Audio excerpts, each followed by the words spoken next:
नमस्कार, सत्यहिंदी.com पर आपका स्वागत। मैं हूं शैलेश। बिहार में विशेष मतदाता सर्वेक्षण का काम लगभग पूरा हो चुका है और एक दो दिनों के अंदर उसे प्रकाशित भी कर दिया जाएगा। सवाल सबसे बड़ा ये है कि चुनाव आयोग की तरफ से जो आशंका व्यक्त की जा रही थी कि बिहार में बहुत बड़ी संख्या में बांग्लादेशी नागरिक जो हैं वो भारत के नागरिक बने हुए हैं, वोटर बने हुए हैं। तो अब तक जो सर्वेक्षण का काम हुआ है उसके आधार पर कितने बांग्लादेशी नागरिकों की पहचान हुई है, एक महत्वपूर्ण सवाल है। कितने विदेशी नागरिकों की पहचान हुई है? क्योंकि सर्वेक्षण का काम लगभग पूरा हो चुका है, इसलिए सूचनाएं जो हैं वो छन छन करके सामने आने लगी हैं। और अब तक क्या पता चला है, आज हम इस पर बातचीत करेंगे और ये भी बताएंगे कि अब तक कितने विदेशी नागरिकों का पता चला है, खासकर बांग्लादेशी नागरिकों का पता चला है। जिन जिलों में चुनाव आयोग को बहुत बड़ी संख्या में बांग्लादेशी या विदेशी नागरिकों के होने की आशंका थी, वहाँ कितने विदेशी मिले हैं? क्या सचमुच ये संख्या बहुत बड़ी होने वाली है? और अब हम इस पर बोलने की स्थिति में इसलिए है कि सूची के प्रकाशित होने के पहले ही जिलों जिलों से आंकड़े जो हैं वो सामने आने लगे हैं और इसके पीछे के जो तथ्य हैं वो भी सामने आने लगे हैं। तो आखिरकार कितने बांग्लादेशी या विदेशी नागरिक जो हैं वो बिहार में मतदाता बने हुए हैं, यही सबसे बड़ा सवाल अब बच गया है। मतदाता सूची प्रकाशित करने पर जो एक तरह की रोक थी, सुप्रीम कोर्ट ने उस रोक को भी हटा लिया है और ये कहा है कि आप मतदाता सूची प्रकाशित कर सकते हैं। लेकिन सुप्रीम कोर्ट ने साथ में ये भी कहा है कि अगर बड़ी संख्या में मतदाताओं के नाम काटे गए तो सुप्रीम कोर्ट उसमें दखल दे सकता है। अब ये सब बातें तो एक तरफ, कानूनी जो विवाद चल रहा है और उस पर जो फैसला आएगा वो तो आ ही जाएगा, लेकिन अब तक जो सूचनाएं मिली है उसके हिसाब से कितने बांग्लादेशी नागरिकों की पहचान हुई है जो बिहार में भारतीय नागरिक बन गए हैं, जिन्होंने बिहार में आधार कार्ड और मतदाता पहचान पत्र बना लिया है या दूसरे जो सबूत लिए जा रहे थे वो बना लिया है। और जब इन आंकड़ों पर हम बात करेंगे तो आपको बहुत ताज्जुब होगा, आपको आश्चर्य होगा कि इतना बड़ा जो एक्सरसाइज किया गया, रात दिन लगाकर जो किया गया, उससे क्या निकला है। अब सबसे पहले बिहार के जो सीमांत ज़िले हैं, सीमा पर जो ज़िले हैं, 7 ज़िले हैं वैसे तो, लेकिन हम उन 4 ज़िलों की बात शुरू करते हैं जिनमें मुस्लिम आबादी बड़ी संख्या में है। यानी कुछ ज़िले तो ऐसे भी हैं जिनमें कि मुस्लिम आबादी लगभग 50% तक है। और ये जो ज़िले हैं जिन्हें सीमांचल के ज़िले कहा जाता है, ये पूर्णिया कमिश्नरी में है और इसमें 4 क्षेत्र आते हैं: पूर्णिया, कटिहार, अररिया और किशनगंज। अब यहाँ पर ये भी बताना ज़रूरी है कि बिहार की जो सीमा है वो नेपाल से लगती है। बिहार की सीमा जो है वो बांग्लादेश से नहीं लगती है, लेकिन एक हिस्सा है जो पश्चिम बंगाल, जो भारत का हिस्सा है, उससे बिहार की सीमा ज़रूर लगती है। और बांग्लादेश से बिहार की सीमा जो है वो कहीं भी नहीं लगती है। हालांकि वो नज़दीक है, लेकिन कोई भी आदमी बांग्लादेश से सीधे तौर पर बिहार में नहीं आ सकता है। वैसे 7 ज़िले हैं बिहार के जो नेपाल की सीमा से लगे हुए हैं और करीब 726 किलोमीटर की लंबी ये सीमा है। यहाँ पर ये भी महत्वपूर्ण है बताना कि भारत और नेपाल के बीच जो एक समझौता है उसके हिसाब से भारत का कोई भी नागरिक नेपाल में बिना किसी रोक टोक के जा सकता है। उसी तरह से नेपाल का कोई भी नागरिक बिना किसी रोक टोक के भारत में आ सकता है। किसी वीज़ा पासपोर्ट की ज़रूरत नहीं है, वो यहाँ काम कर सकता है और जो नेपाल के नागरिक हैं उनको रहने की भी छूट है। यही बात भारत के नागरिकों पर भी लागू होती है। और जो बिहार के जो सीमांचल के क्षेत्र हैं वहाँ जो है वो बेरोक टोक आवाजाही होती रहती है। बल्कि कई इलाके तो ऐसे हैं कि जहाँ लोग ख़रीदारी करने के लिए नेपाल के बाज़ारों में चले जाते हैं, कहते हैं वहाँ चीनी सामान बड़ा सस्ता मिलता है, तो इसलिए वहाँ चले जाते हैं। तो ये जो दोतरफा समझौता है, यहाँ तक कि आप को जानकर ताज्जुब होगा कि जो सीमांचल के ज़िले हैं, जो 7 ज़िले नेपाल से लगते हैं, उन ज़िलों में भारत में रहने वाले लोगों की शादी नेपाल में हो जाती है। नेपाल की जो लड़कियां हैं उनकी शादी भारत में हो जाती है। वो अगर आप उस सीमा पर जाएंगे तो आपको लगेगा कि ये कोई सीमा है ही नहीं। हालांकि जो मुख्य द्वार बने हुए हैं वहाँ पर जब जाएंगे तो थोड़ी फॉर्मेलिटी होती है, लेकिन इसमें कोई विशेष बाधा जो है वो नहीं है। अब सवाल उठता है कि अगर बांग्लादेश के लोग, बांग्लादेश के नागरिक बिहार में आ रहे हैं, सीमांचल में आ रहे हैं, तो वो किस रास्ते से आ रहे हैं? जाहिर है 2 ही रास्ते बनते हैं, या तो भारत के पश्चिम बंगाल के रास्ते से आए या फिर दूसरा वो नेपाल के रास्ते से आए। यहाँ एक और सवाल है कि पिछले 10 सालों में बांग्लादेश में आर्थिक स्थिति इतनी मजबूत हुई है कि बांग्लादेश का कोई नागरिक अब बिहार में क्यों आना चाहेगा? ये जो 20 साल पहले की स्थिति थी वो बदल गई है। एक आंकड़ा है हमारे पास जो हम आपके सामने रख देते हैं कि 2024 में बिहार में रहने वाले लोगों की जो प्रति व्यक्ति आमदनी थी वो 5,570 रुपये प्रति व्यक्ति आय, ये सालाना आय है। और जो बांग्लादेश में प्रति व्यक्ति आय है उसको अगर भारतीय रुपए में बदल कर देखा जाए तो 19,200 रुपये, यानी करीब करीब 4 गुना। यानी बांग्लादेश में जो रह रहा है उसकी आमदनी, प्रति व्यक्ति आमदनी जो है वो भारत के बिहार राज्य में रहने वाले लोगों के मुकाबले करीब करीब 4 गुना है। अब सवाल उठता है कि लोग एक देश से दूसरे देश में क्यों जाते हैं? रोजगार की तलाश में, बेहतर आमदनी की तलाश में। अब बांग्लादेश की वो स्थिति रही नहीं है। पिछले 10 सालों में कम से कम बांग्लादेश बहुत तेज़ी से विकसित हुआ है, बहुत तेज़ी से उभरा है।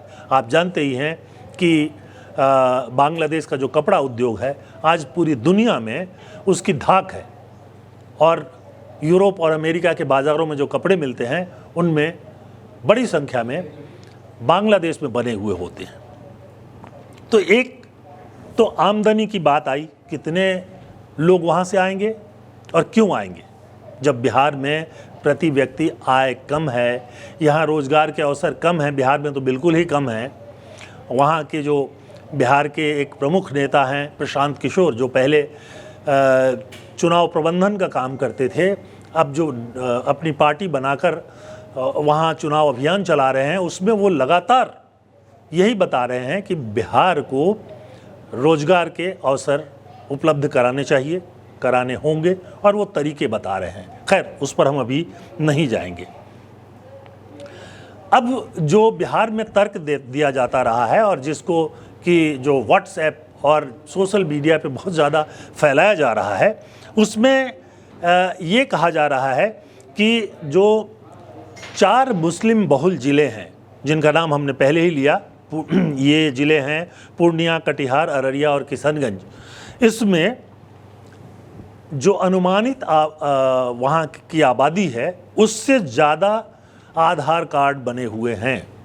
ये अनुमानित आबादी है, क्योंकि आपको पता ही है कि जनगणना जो है वो लगातार टलता रहा है और अभी अगले साल जनगणना की उम्मीद है। तो जनगणना नहीं होने के कारण आबादी कितनी है इसकी वास्तविक जानकारी जो है वो किसी के पास नहीं है।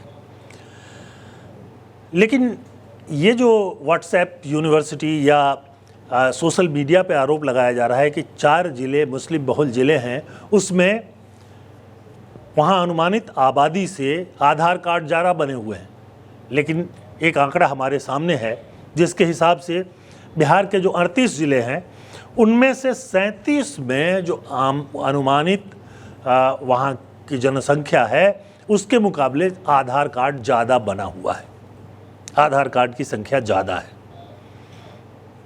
लेकिन सिर्फ बिहार की ही बात नहीं है, अब आप पूरे देश की देख लीजिए कि देश की जो अनुमानित आबादी इस समय मानी जाती है वो है 141 करोड़, यानी 141 करोड़ जो हैं भारतीय हैं। इनमें से कितनों के पास आधार कार्ड है? 142 करोड़, यानी जो अनुमानित आबादी है उससे 1 करोड़ ज़्यादा आधार कार्ड बने हुए हैं। इस रहस्य को भी हम अभी खोल देते हैं। दरअसल हुआ ये है कि बहुत सारे लोग जिनकी मृत्यु हो जाती है वो आधार कार्ड से नाम हटाते नहीं हैं, तो वो संख्या बनी रहती है और जो नए लोग हैं वो जुड़ते जाते हैं। तो ये जो आबादी और आधार कार्ड की संख्या का अनुपात है वो घटता बढ़ता रहता है इसके चलते ही।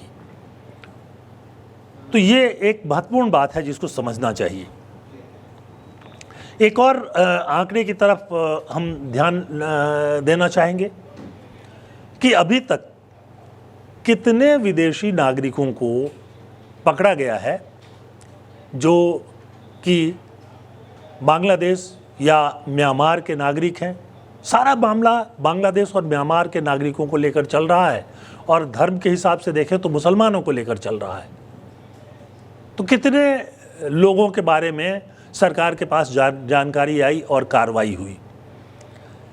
अब यहाँ पर हमारे पास एक आंकड़ा है जो बहुत ताज़ा तो नहीं है, लेकिन जुलाई 2019 में सरकार ने संसद में बताया कि 3 वर्षों में, यानी 2019 से पहले के 3 वर्षों में, आप मान लें कि 16, 17, 18, 19 में से 3 वर्षों में सिर्फ 3 पूरे देश में सिर्फ 3 विदेशी नागरिकों का मामला सामने आया जिसमें जिनके पास के आधार कार्ड बने हुए थे। इसमें एक नागरिक जो था वो जो गुजरात में मिला, एक पश्चिम बंगाल में मिला और एक तेलंगाना में मिला। बिहार में कोई भी नहीं मिला। इसके बाद आगे आइए, इसी साल यानी 2025 जनवरी में चुनाव आयोग ने वोटर लिस्ट जारी किया था। हर साल होता है, जहां चुनाव होने वाले होते हैं वहां पहले ही वोटर लिस्ट जारी कर दिया जाता है। तो चुनाव जो जनवरी में वोटर लिस्ट जारी किया गया उसमें कहीं पर विदेशी नागरिकों के भारतीय नागरिक बन जाने या आधार कार्ड प्राप्त कर लेने या मतदाता पहचान पत्र प्राप्त कर लेने का कोई जिक्र नहीं आता है। ये तो थोड़ी पुरानी बात हो गई। अभी अभी सुप्रीम कोर्ट में जो ये मामला चल रहा है उसमें सरकार ने जो हलफनामा दिया है उसमें भी किसी विदेशी नागरिक का जिक्र नहीं किया गया है। और अब जहां से हमने बात शुरू की थी वहां आते हैं। अभी तक जिलों से जो सूचनाएं मिल रही हैं उसके हिसाब से विदेशी नागरिक नहीं सामने आए हैं। यानी इतना बड़ा जो एक्सरसाइज हो रहा है उसमें विदेशी नागरिक नहीं पकड़े गए हैं। बहुत सारे जिलों से सूचनाएं हमें मिली और ये कहीं से भी नहीं सामने आ रहा है कि बड़ी संख्या में विदेशी नागरिक हैं। इक्के दुक्के मिल जाएं तो अलग बात है, वो पूरे देश में मिलते रहते हैं। तो जो ये मतदाता संशोधन चुनाव आयोग ने शुरू किया, दरअसल इसमें जो दस्तावेज मांगे गए थे सबूत के तौर पर, मतदाता होने के सबूत के तौर पर, वो एक तरह से भारतीय नागरिकता की पहचान की जा रही थी। तो एक तो चुनाव आयोग का काम नहीं है। उसके बाद जो हमारे सामने आया कि उस जो कुछ एक्सरसाइज आपने किया उसमें कितने पकड़े गए, तो जब अब तक जो सूचनाएं मिल रही हैं उसके हिसाब से या तो नगण्य है या है ही नहीं। तो फिर ये पूरा खेल किस लिए चल रहा था और ये खेल क्यों चल रहा था उसके बारे में राहुल गांधी भी बोल चुके हैं। उन्होंने महाराष्ट्र का उदाहरण दिया कि जो मतदाता ऐसा लगता है कि वो बीजेपी को वोट नहीं देने वाला है, बीजेपी की सहयोगी पार्टियों को वोट नहीं देने वाला है, उसका नाम ही काट दो। ये हो सकता है, ये संभव है। नाम काटे गए और एक लेख राहुल गांधी ने विस्तार से इस पर लिखा महाराष्ट्र के बारे में। इसी तरह की सूचनाएं हरियाणा से भी आई, यहाँ बीजेपी को जीत मिली। तो ये जो सामने आ रहा है उससे ये लग रहा है कि मतदाताओं का नाम काटने की तैयारी थी। एक बात मैं बताऊं कि बूथ के हिसाब से जो हमारा चुनाव में जो वोटिंग की गिनती होती है लगभग बूथ के हिसाब से होती है और ये अच्छी तरह से पता चल जाता है कि किस बूथ पर किस पार्टी को ज़्यादा वोट मिले हैं। जो चुनाव आयोग गिनती कराता है उसके आधार पर ये सब पता चल जाता है। तो क्या इसकी तैयारी थी कि जिन बूथों पर बीजेपी को या उनकी सहयोगी पार्टियों को वोट नहीं मिलता है वहाँ ज़्यादा से ज़्यादा लोगों के नाम काटे जाएं और जहाँ मिलता है वहाँ नाम जोड़ दिए जाएं? ये दोनों काम राहुल गांधी के अनुसार हुआ था महाराष्ट्र में भी, हरियाणा में भी, और अब तो ये भी कहा जा रहा है कि दिल्ली में भी किया गया। अरविंद केजरीवाल भी बोल चुके हैं। ये 3 राज्य हैं जहां बहुत हाल फिलहाल में बीजेपी को और उनके सहयोगी पार्टियों को जीत मिली है। तो आज की स्थिति में हम ये कह सकते हैं कि ये पूरा जो इतना बड़ा एक्सरसाइज किया गया उसका कोई नतीजा नहीं मिला है और नतीजा विदेशी नागरिक या फर्जी मतदाता पकड़े नहीं गए। अब ये अलग बात है कि उसके बाद चुनाव आयोग क्या करता है। बहुत सारे लोगों के फार्म जमा कर लिए गए हैं, उनसे कोई सबूत नहीं लिया गया है। अब 1 महीना उनको सबूत जमा करने के लिए मिलेगा और उसके बाद अगस्त के अंत में ही ये पता चलेगा कि वास्तव में कितने लोगों का नाम कटता है और कितने नाम जुड़ते हैं। ये एक्सरसाइज इसको पूरा होने में कम से कम 1 महीना लगेगा। पर अच्छी बात यह है कि सुप्रीम कोर्ट की नज़र इस पर है और सुप्रीम कोर्ट कह चुका है कि अगर बड़ी संख्या में मतदाताओं के नाम कटे तो फिर कोर्ट जो है इसमें दखल दे सकता है।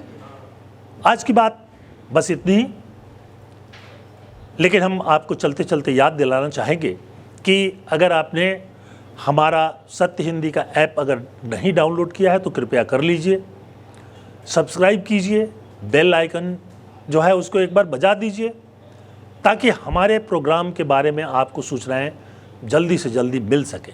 हमारा प्रोग्राम कैसा लगता है उस पर आप अपनी टिप्पणी ज़रूर दें। आप हमसे असहमत हैं तब भी अपनी टिप्पणी दें, हम उसका स्वागत करते हैं। तो आज के लिए बस इतना ही। नमस्कार।